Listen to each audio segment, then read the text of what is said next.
አቤቱ ሆይ የምሕረትን ደጅ ክፈትልኝ፣ ምንም ስለ ኃጢአቴ ተዘጋ ቢሆን።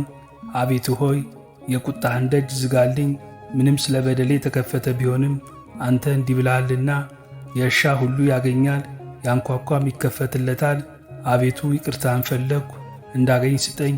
አቤቱ ሆይ የምሕረትን ደጅ አንኳኳሁ፣ እንድገባ ክፈትልኝ።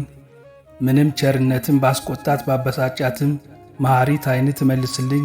ይቅርታን የተመላች ቀኝም ትደግፈኝ። የቁጣህን ጽዋ በላይ አታፍስ፣ ለጥፋት የተዘጋጀውን የኃጥአንን በትር በላይ አታንሳ። በእውነትህ ገሥጸኝ፣ በይቅርታህም ተከራክረኝ እንጂ። አቤቱ የኃጢአቴን ቁጥር አትተሳሰብ።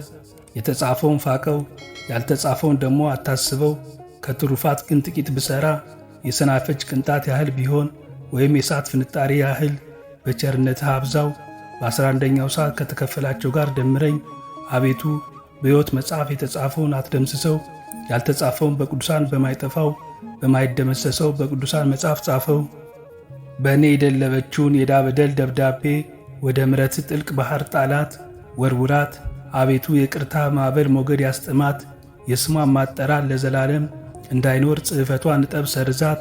አቤቱ ቸር ሰው ወዳጅ ለሆነ ለአብ ለባሕርይ አባትህ ይቅር ባይ ለመንፈስ ቅዱስ ለባሕርይ ሕይወትህ ለአንተ ክብር ምስጋና ይገባል ለዘላለሙ በእውነት ያለ ሐሰት አሜን።